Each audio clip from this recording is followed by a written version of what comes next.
In a world where everyone and their brother has a podcast, one stands alone. It's been called one of the podcasts of all time. Welcome to Internet Killed the Video Store.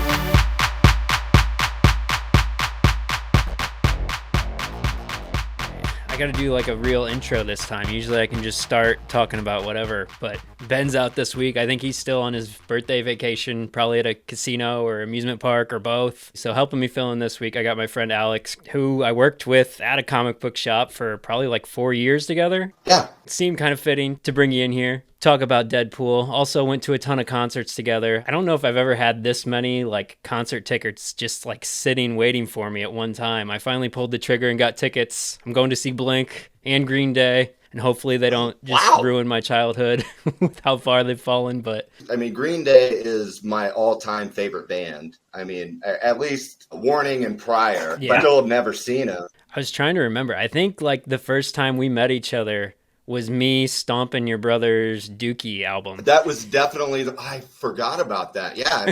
Were you stomping it because he didn't like me? So here's the thing. Yeah, I should probably also preface that. Your brother was a guest, like one of our first people ever on the show. So this is Dr. Comic Book's little brother, Alex. That was what we nicknamed him. I don't know if he liked that or not. That's hilarious. He didn't oppose to it anyways. So yeah, when we were super young, you were best friends with Ben. I was best friends with Chris. They were brothers. And so Chris had a birthday party and they rented out this old schoolhouse where we all got to go and hang out. And then Ben got to bring you, like, so he could have a friend at the party too. And I just remember coming there. I don't remember the exact CD it was, but it was either Enema of the State or the WWF theme song soundtrack album. I like came like fresh from the mall, like I'm gonna impress so many kids at this birthday party with this CD. And I went and put it in the, little CD player. And I don't know, maybe like 2-3 songs got played. And then I came back and it was just like face down on the ground and somebody had taken it out and put Dookie in. I was like, what the fuck, man? Picked up my CD and saw it had scratches on it. So I grabbed Dookie out of the CD player and just stomped it into the ground like a fucking shithead. But then, yeah, you remember about that is that you were friends with the Kreiders, who were like big dudes that like football like players and shit. And when I found out somebody scratched my brother's CD, I was like, I'm going to beat him up. I'm going to go fight him. Ryan went and got the Kreiders, and they're like, oh. Wait, hang on a second. I may have been friends with the Kreider Crunch, but I did not tell them to do anything.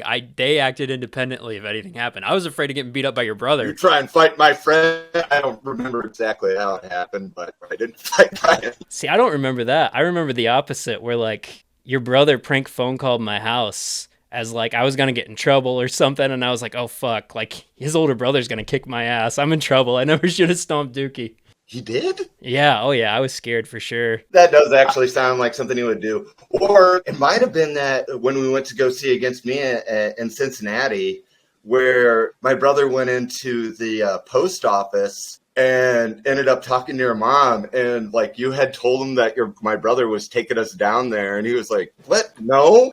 And he came home and he was like, if you're gonna lie about shit like this, you have to tell me so I can lie for you. I can't get caught off guard.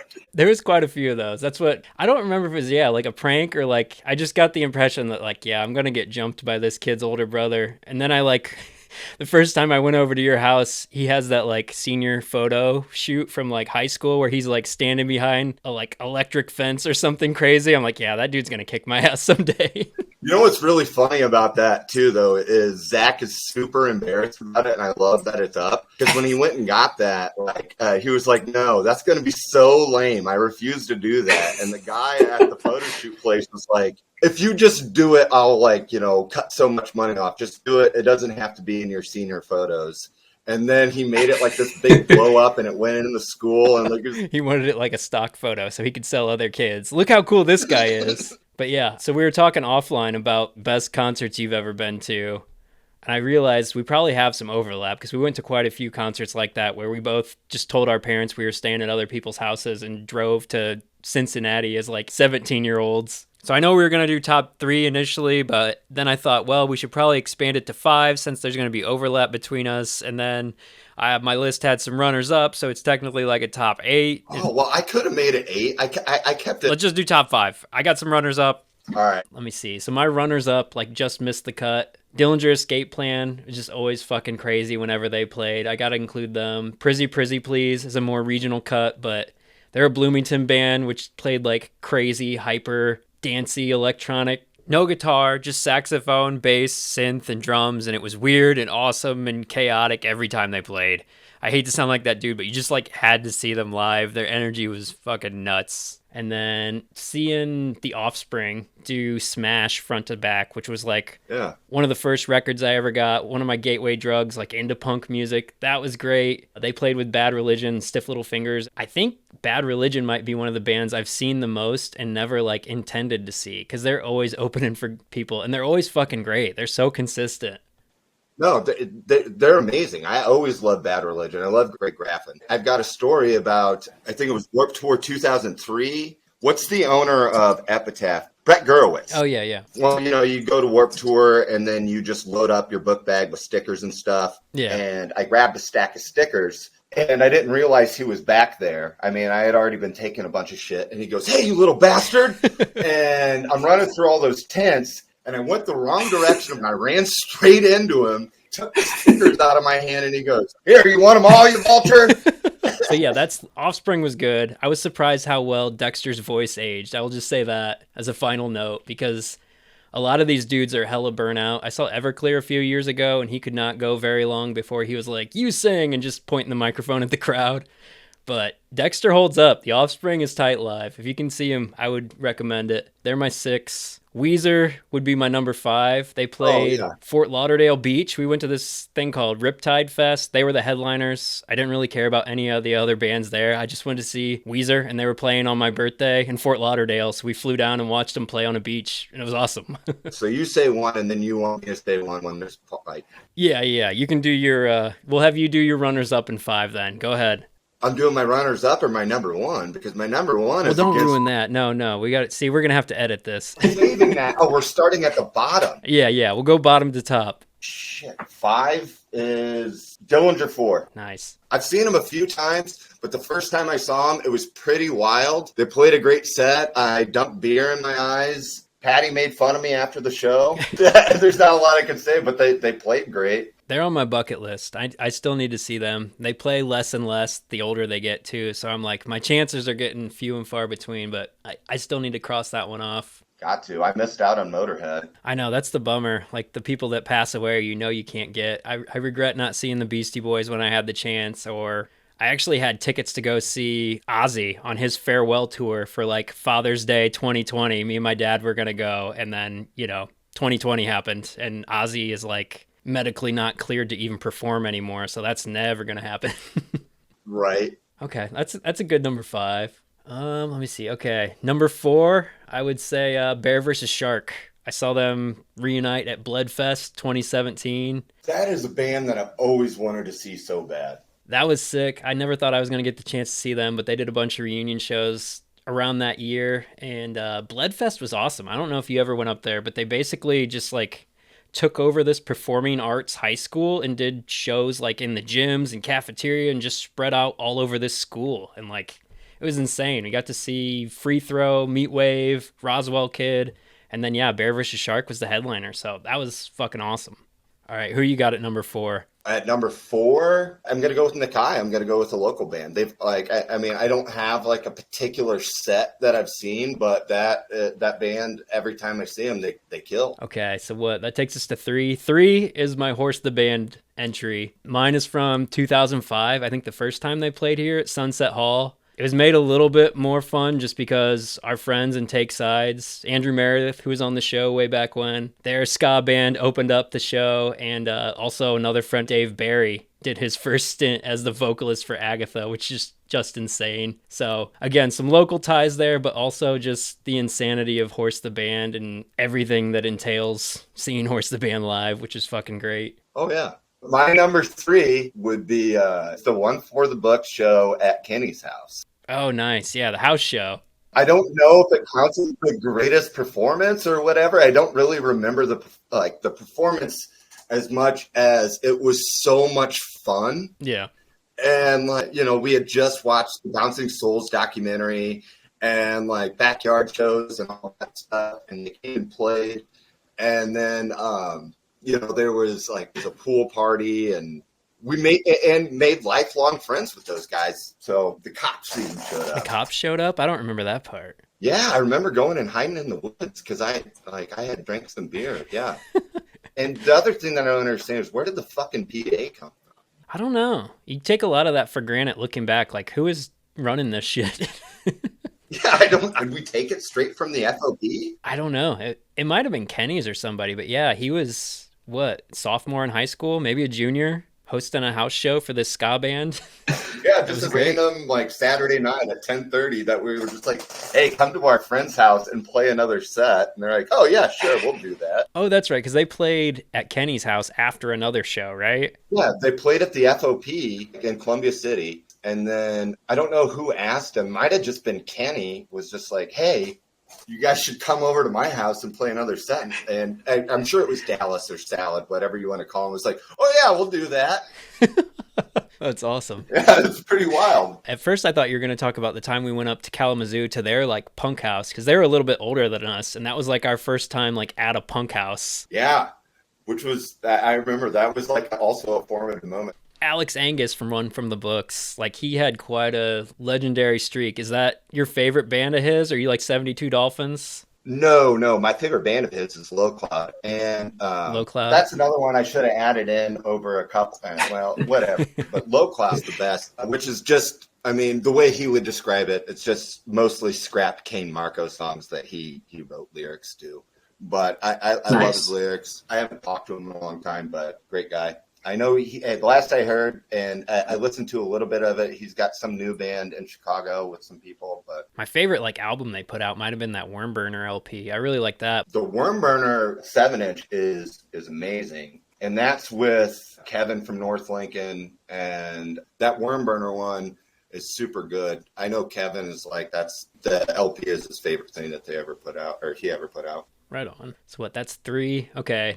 Number 2 does come from a festival, but I can't not mention it, because seeing the original Glenn Danzig Misfits in 2016 has to go on the list. It was insane, just how good they sounded. I was really nervous because of just the time difference, and also hearing Danzig talk between songs. It kind of had the Ozzy effect, where you couldn't understand him talking between songs, but when he started wailing fucking Earth AD, you knew exactly what he was saying. It was perfect. It was crystal clear. Yeah. But yeah, that was insane. That whole Sunday of Riot Fest, getting to see the Misfits, Death Grips, Leftover Crack, the Bronx, Bad Religion, Tiger Army, the Falcon, all in one day was just fucking insane.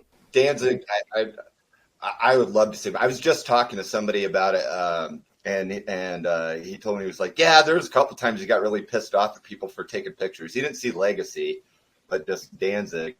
I go, yeah, it's great if he's yelling at people. What I would want to see. All right, who's your number 2? It is easily Detroit. Hellmouth, Trash Talk, and Leftover Crack, and Casualties played last. All those bands were great, but the way that it started with that first band, they were a positive hardcore band, which is fine. Something the Hawk. Yeah, I think it was Hawkeye.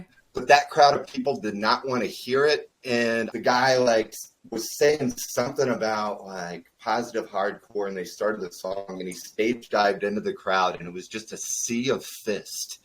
And they just punched the shit out of him, and he rolled on the stage. It was the second song, and then that was the end of their set. And Hellmouth was good. Trash Talk, I wasn't that into at the time. Now I love them. But the pylons were 8 feet tall, and I can say that I saw Trash Talk and got hit in the back of the head with an industrial-sized trash can while watching Trash Talk. That's a great battle scar. People are smashing glasses on the fucking ceiling. It's raining glass. I'm pushed onto stage. Like, people were like climbing on the monitors and then climbing across like exposed piping on the ceiling. Yeah, I remember people hanging from the pipes. And I remember looking back, and this kid was climbing across the exposed piping, and like I'm like halfway stood up on the stage, and this giant bouncer stands up and grabs the guy and tries to pull him down, and then everybody there just kicked the shit out of him. They just beat the hell out of the guy, and he had to let him go, and like other bouncers had to help get him out of there, and the whole show was insane. Then the casualties come out, and everybody left. Nobody watched them. Like, literally the whole place cleared out. Yeah, I think we drove up just for leftover crack and left as soon as they were done. Yeah, no, we did. With Trash Talk, I remember watching it because I was standing off to the side, and I was watching the bass player, and there was some kid, because there's no barricade and like knee-high stage, so you get pushed onto stage sometimes, and you move those monitors forward or whatever. And he kept messing with the bass player's pedals. And the bass player kicked him like 2 or 3 times, and he just crushed him in the skull with his bass the third time. All right, so that's number 2. I think we have the same number 1. It's Against Me at Top Cats, Cincinnati, 2005, like right in between Searching for Former Clarity and Eternal Cowboy. Absolutely, that's it. I think the tour was for the DVD. Oh yeah, the We're Never Going Home tour DVD. I don't know if I ever pieced that together at the time, but that makes sense now. But yeah, that was great, man. That was one of the best shows. The energy was insane. The best show, not even one of the best. We both disagreed. It's the best show. It was by far the best. And I mean, the truth of the matter is like, you loved Against Me. Like, I had dabbled with them. And like, I knew like, Cliche Guevara from the Warped Tour EP and a few other things. But like, that was like a life-changing moment. Just the energy and the people singing and just how everything happened, like, come to Jesus. It was wild. And that's how I found The Loved Ones and Smoke or Fire. And they both were amazing. The Loved Ones is one of the best sets I've ever seen. I mean, that guy, what's his name? Dave House. It looked like his head was going to explode, but yeah, it did. It was so red. Yeah, they were awesome opening up that show. But Against Me was like my favorite band of all time. And yeah, to see them like probably when they're performing at their peak, I would say, maybe within that like 18-month window, I think that's why it meant a lot to me. And yeah, like we were 16-year-old kids. I'd probably had my license for like 8 months, driving to Cincinnati with like directions printed off a MapQuest because we didn't have phones. We didn't have anything. We were lying to parents about where we were. Was that the trip where we missed our exit coming home too? And we had to like take a full nother circle around I-465 around Indianapolis? That was Flint when we went to see Suicide Machines, because that was when we ran out of gas and we had to park in Steve-O's driveway.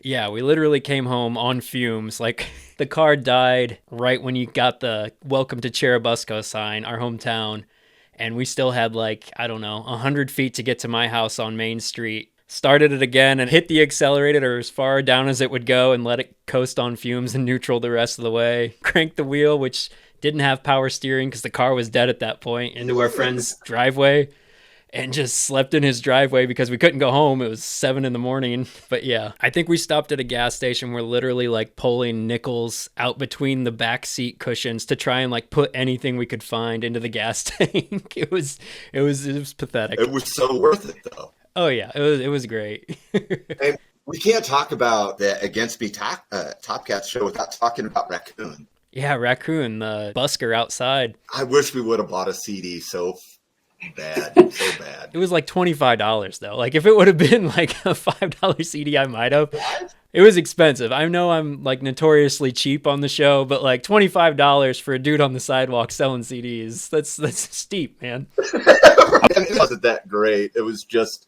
one of those things. I mean, I remember like that neighborhood was rough too, where we parked. Yeah. Took all your shit and put it in the trunk. I mean, luckily, you weren't driving like a very nice car. You had the Red Dragon or whatever. or that's what we called his car at the time. I don't know what the hell it was.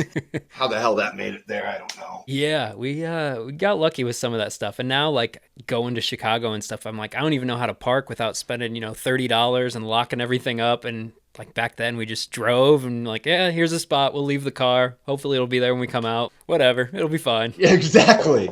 All right. So we did the best shows you've ever seen. Who was the worst? Who's the worst band you've seen live? Man, like, I could say Tusker, but I don't know if they were actually bad, and that's just what they did. I think, honestly, the worst show that I ever saw was, and I love Alkaline Trio, but it was like Warped Tour 2003 or 4, and Matt Skiba was just shithouse drunk, and it was terrible. And I remember like being really mad and disappointed. And you forgot the words to My Friend Peter, right? I think you forgot the words for more than that. That was such a bummer. Yeah, I don't know. I had two that I was trying to decide which one I thought was worse. Tusker, who you mentioned earlier, we saw open for Mustard Plug in 2005, and they're this weird ska core band with, I want to say, 2 female saxophonist vocalists who were like screaming in between, like cleaning out their spit valves on their saxophone. It was just the weirdest, most fierce thing I'd ever seen. I had no idea what to make of it, which you could say about a lot of weird ska core. Doesn't usually work out. It's either them or Beach Slang, which they're kind of notoriously horrible live. Also, I don't know if you heard the story. That dude's like entire band quit on him once. No. But yeah, Tusker's interesting. Tons of bands that I've seen that have been bad. Like when I was like thinking about it, but I think most of them, as soon as I've realized that they are bad, like I've just been like, all right, I'm just going to go outside and smoke cigarettes or, whatever. I'll wait till this is over. Yeah. I feel like there's plenty of like local stuff you could pick, but it's like, well, people aren't going to have that reference point. The only one I could think of that would be kind of funny is I remember when we used to go see shows at the Fish and Game Club, there was this like Screamo band, and it was like at the height of like 2004 Kingston Falls, Haste the Day Screamo. And it was this band that like nobody had ever heard of. There was maybe like 15, 20 people in the crowd. And the dude had on like super tight skinny girl jeans, like X's on his eyes. And as soon as the band started, the singer just started screaming and like just running straight up to people in the crowd, like face to face with them and screaming in their face. Literally emptied the room. He did that to every person in the crowd until everybody just went outside and waited in their cars for the next band to play. I got respect for that though. Even if they did suck, I think that that's kind of awesome. He was into it and he knew what he wanted to do, but it's really funny that he chased everybody out of the room. There was a lot of those though. Like, what was the intended outcome? Did he want everyone to leave? No, well, I mean, like, if you're, like, being a front man and you're into it, yeah. People, like, just, like, run up and get really intense with the crowd. But, like, once people are, like, actively leaving, that'd probably be an end to stop. Right. Well, and when you're in a place with, like, 15 people, there's no stage. You're just face-to-face with people your age, looking them in the face and screaming at them until they leave the room. It's a bold strategy. I don't know if it paid off, but maybe their second show went better. All right, so we want to get into the comic book stuff. We asked your brother way back in the day what his, like, Mount Rushmore of comic book movies. What is your top 4? Top 4? It's Spider-Man 2. I think that is objectively the best one. Sin City, Blade, and then I Guardians. I think that Guardians is one of the best trilogies of all time. I love Guardians. You go Blade over Blade 2? No, Blade 2. It is Blade 2. But... I would echo Spider-Man 2 and Sin City. I would just sub in Batman Returns and Watchmen. Man, with Watchmen, like, I love that, and it's like, and Zack Snyder did a good job. I think, like, one of the few times he has. Right.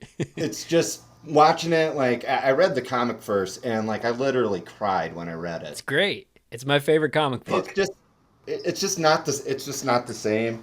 And maybe I'm being a bit of a nerd, and like something else bothers me about it that Alan Moore doesn't want anything to do with it. And he's like, I meant it to be a comic, not a movie. Like I don't, and he refused all the money from it. But yeah, he's kind of like disowned all his adaptations, hasn't he? All of them. And he's kind of a pretentious dick. That part doesn't matter. I don't know why I said that. So preparing for Deadpool and Wolverine, I kind of went back and rewatched these because I don't know that I've seen many of the X-Men movies more than once. And that's a mistake. Like, when we did our best comic book movies tournament, I think we all agreed, like, head and shoulders, best characters are like Spider-Man and Batman, or like the silver and gold. I think X-Men deserves to be like the bronze medal. There isn't really like any terrible X-Men movies. I don't know. I haven't gone... I think X3 is really bad. I don't think that that's a good movie. I like that one. I rewatched it just to make sure I still like it. I mean, so the way we like tend to break down our end of the year, we like put everything into tiers. So there's like the best, the good, the mid, the bad, and the terrible. I don't think there's a terrible X-Men. I think there's probably 4 bad ones, maybe 4 mid, and then the rest are either good or awesome. I mean, I don't know. Yeah. It's so hard for me to like break stuff down like that. I definitely remember being really disappointed with X3. One that everybody hates is New Mutants, but I like New Mutants. Did you? Yeah. Apocalypse was pretty good. I watched that one, but I know a lot of people hated that. Days of Future Past was all right. Yeah, it was all right. But you cannot objectively say that Wolverine, at least the first one, was not bad. That one was terrible. I thought it was better than it was, so I only watched it once when it came out, and I was like, this isn't bad. Okay, Wolverine kind of looks like, or not Wolverine, Deadpool kind of looks like that guy from Mortal Kombat, but who cares? It's Deadpool. Nobody's ever going to see him again, right? But He looks like Baraka, yeah. Yeah, he looks like Baraka, except for no metal teeth. He doesn't have a mouth at all for some reason. But yeah, I rewatched that to try and like see if it was actually terrible or if I'm like looking back on it nostalgic view. No, it's terrible. It's the worst one there is. Like, if we're ranking the X-Men movies, that's number 14. That's the worst. I think that all those X-Men movies have like cool parts, at least the ones that I've seen. Like, there's stuff that I love, but I don't know. So what'd you think of Deadpool and Wolverine? I didn't think it was good. Yeah, you didn't like it? I mean, there's lots of fun parts. Yeah. But like as a movie, like it was so I kept getting frustrated. It was just get to the plot. Like what moved the plot forward. Right. And the slow-mo parts, I think like when I finally like got pushed over the edge is right before the fight with the Deadpool Corps. And they did the slow-mo with Dogpool, and then they did the slow-mo again, and like I kept rubbing my face and going and like sighing. The theater was packed, and this guy looked over at me, and I felt really bad. So I had to shut up. Just get to the point. I mean, there's so many cool things that they could have done, but like I felt like I was watching TikToks or like just like in credits or like post-credit scenes. Like these are neat things to watch. Like I was excited to see a lot of it. And Cassandra Nova, like, was awesome. I loved her as a character. Yeah. I did love Wesley Snipes. Yeah.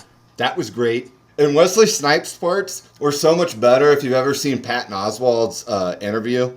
And he just talks about how, like, it just reeked of weed outside of his trailer, and then he would only communicate through notes to the director and crew, and then would sign it Blade. All that stuff was good. Were the cameos all surprises to you? Were they? No. No. See, I managed to stay away from spoilers. The only one that was a surprise was the Gambit one. Yeah. The Johnny Storm one was good. Yeah. But I felt like that was so last minute. That's why that scene looked so like the CGI for when she rips off of his skin or whatever. Yeah, it pays tribute to the Fox era of Marvel movies with bad CGI perfectly. Right, all right, yeah. No, the Channing Tatum thing cracked me up because we gave The Flash a bunch of shit last year about including that Nick Cage cameo for a movie that never happened. And we're like, this is so like nerd-centric. But like Channing Tatum is doing the same thing, playing a character he never actually got to play for a movie that never got made. But somehow it just works in this movie by how fucking ridiculous it is. Yeah, no, it did. And it made sense when I was really following like comic book movie hype about stuff. There was a lot of like chatter about it online and him doing it and people being excited. The Nick Cage one is fun. I don't know. I was hoping Nick Cage was going to show up in this as Ghost Rider. That would have been dope as hell. Like, were there any cameos you wanted to see that we didn't? I would have loved Or just that. have Ed Norton walking around just as Bruce Banner, but he's not allowed to turn into the Hulk. Something like that. No, if you put Ed Norton on set, he I would have don't. just bitched and moaned and ruined the movie. Yeah, I was hoping for more X-Men. I mean, I guess we got Gambit. It seems weird to have another farewell to Wolverine without Patrick Stewart. Like, it feels like you needed one more of the original X-Men there. Yeah, I don't know. I loved all the Wolverine stuff that they had in there. And like when they did like the part where Deadpool's going to the other universes, like that was super like exciting to me as a nerd. Yeah. Like the actual sized Wolverine, like comic book size, like the super short one, hairy one. I was like, yes, that is exactly what Wolverine should look like as a nerd. And seeing the brown and yellow costume, Yeah. the crucified Wolverine from the Days of Future Past or whatever, that was awesome. I loved all that stuff. I just felt like it just took a long time for the plot to get moved forward. Yeah, I saw somebody say it looked like the movie was directed by Reddit. I thought that was a pretty good encapsulation. Like it was a lot of. It was a lot of fan service, but I don't know. I feel like I kind of went in with that mindset just knowing that like there's no real reason for this movie to happen, just everybody wants it to. So like I'm glad that they at least gave it to us because Marvel's been like telling us what we want to like for a long time, so at least just listening and like giving something that we've all been asking for feels a little rewarding. That's true.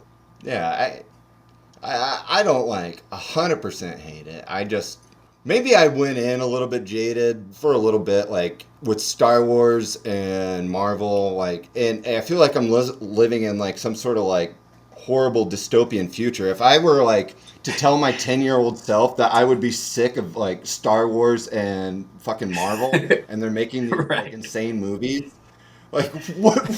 How is this possible? Right. One thing I thought was weird too, like, so we went to the drive-in to watch this, and I don't know, it's the drive-in, so obviously there's a lot of families, but like I was just surprised at like how many little kids were just out watching this movie, considering, I don't know, like I don't consider myself a prude at all, but I'm just like, you're gonna let your kids watch fucking Deadpool? Like, this seems kind of insane, but I don't know how you, like, protect kids from, like, anything with the internet. You're not. I mean, Right. hopefully, like, you know, there's parents that, like, know and, like, are good at explaining that sort of shit. And then there's, like, irresponsible parents that are like, yeah, just watch whatever the hell you want. I'm going to go, like, drink a beer and smoke a cigarette next door. Like, rated R movie, Right. porn, cool. Yeah. I don't know. That was the van next to us. They were chain smoking, just hanging out with, like, they had, like, 5 kids, like, all under 10, just like, cut his head off, just going nuts. It's like, man, this is intense. Again, I feel like a prude. Like, it's weird. If you had asked me 10 years ago if I was the one, like, clutching my pearls at a movie going, oh, the children. Yeah, right. It was kind of ironic that the one message the movie tried to push was Deadpool, like, searching for meaning or, like, feeling like he didn't matter. But the whole movie doesn't matter. Like, 90% of it took place in a literal void, in a vacuum.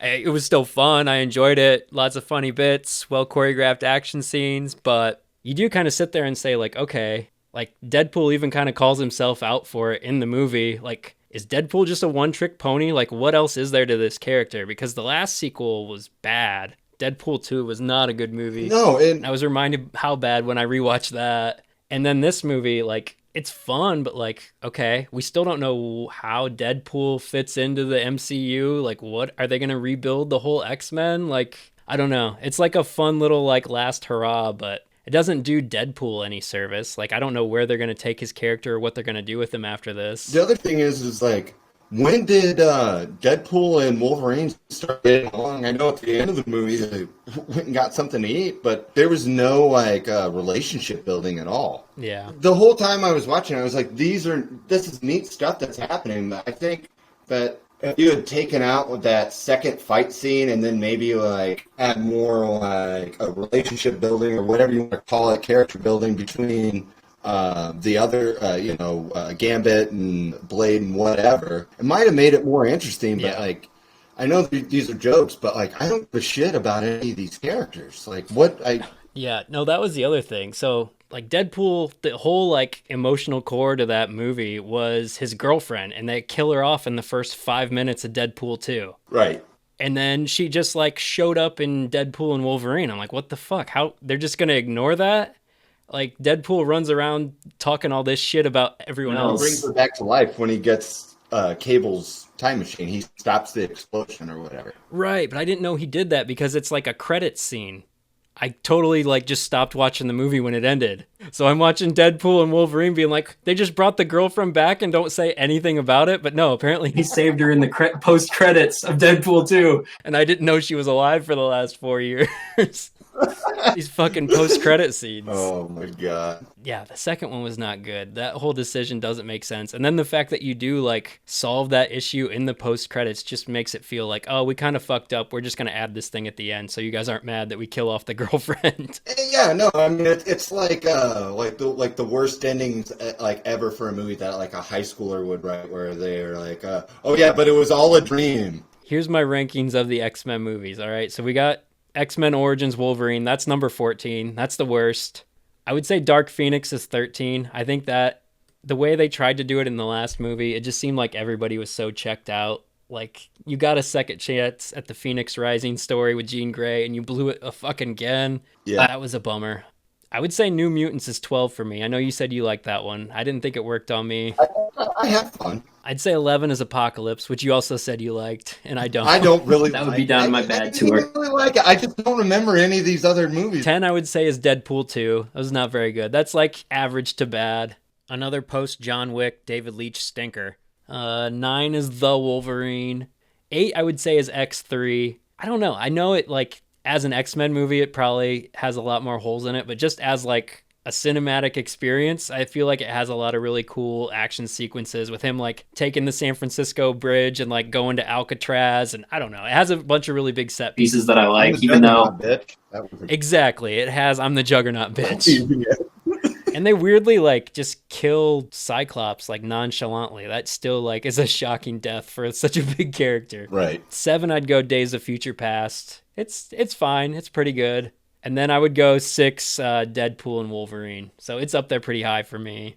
And then like top 5. These are like the good, the best. I would say Deadpool 5, First Class 4, the original X-Men number 3, X2 number 2, and Logan number 1. We're pretty much the same on the top 5, except I switched First Class and X1. I think there's a general consensus on the best. We did have a listener poll going on the best X-Men movie. I think Logan was running away with it. Let me check what the results are right now currently.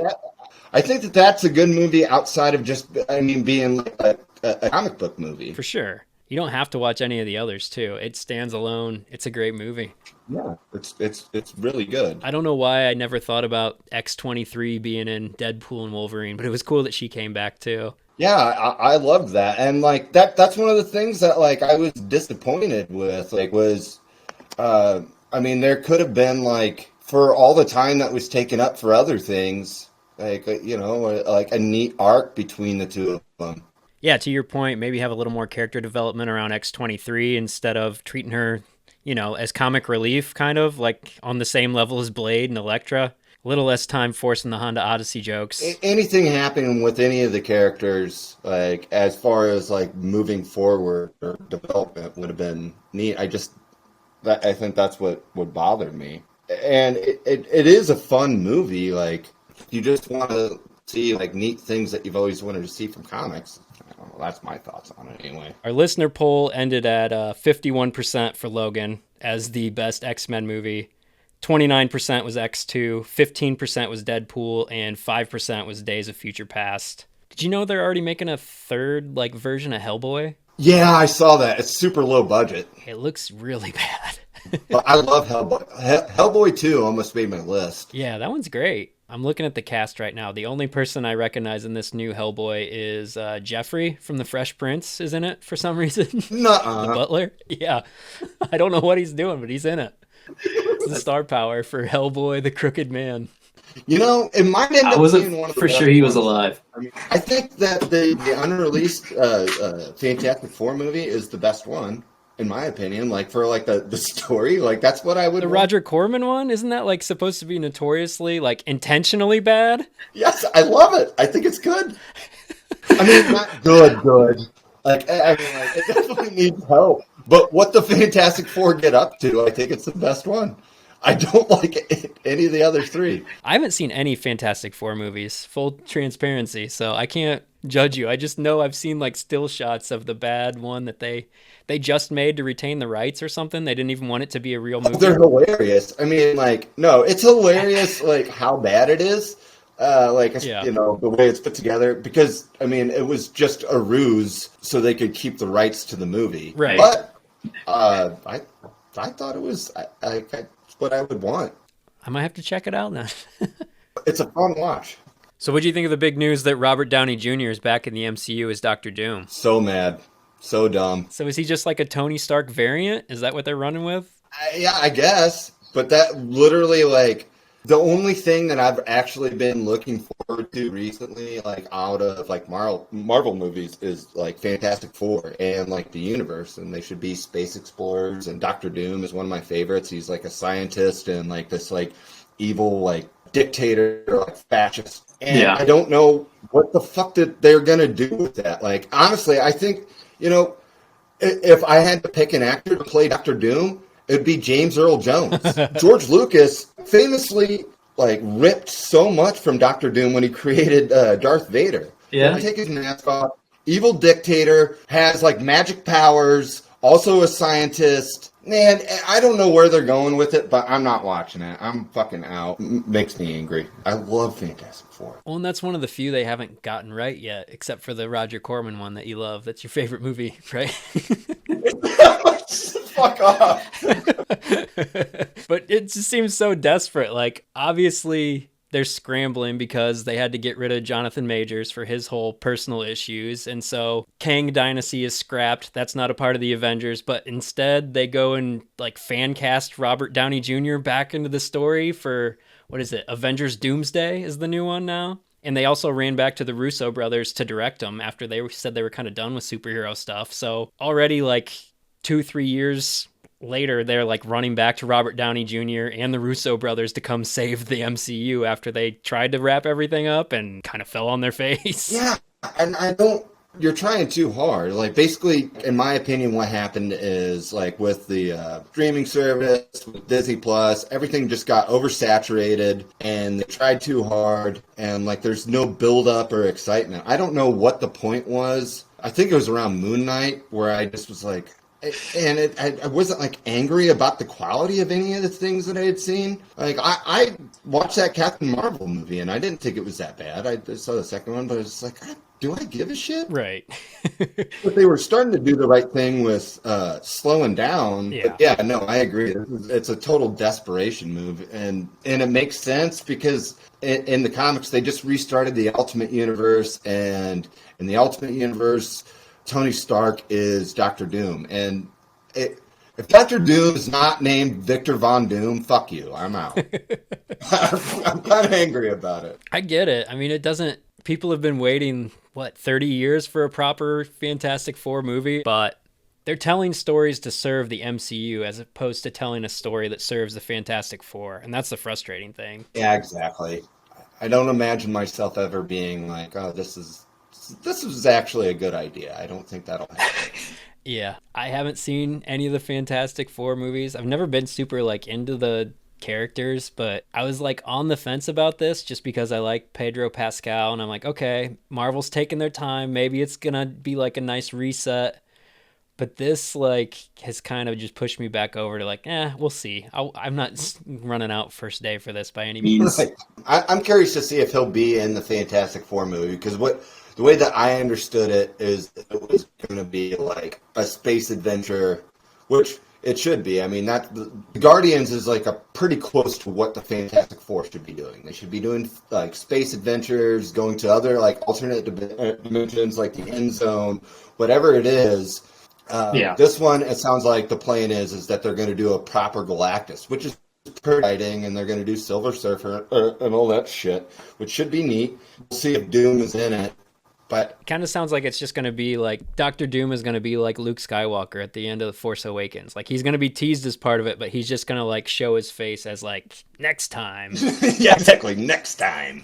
All right, man. Is there anything else you want to hit before we get you out of here? Do recommendations. We usually do a content recommendations of stuff you're listening to, watching, playing video games, Anything like that? I listen to Motorhead, and I've been playing Doom Eternal. Doom Eternal? Nice. Those two sound like pair together well. They do. What's like the entry point on Motorhead? Because I listen to a lot of singles, like Shoot 'Em in the Back and stuff like that, but like I don't know a good album to start with. I think the entry point, at least for me, is Iron Fist. That's my favorite album, or God damn it, just Iron Fist. Edit that so I don't sound so dumb, or leave it like that so it sounds funny. It sounds good, man.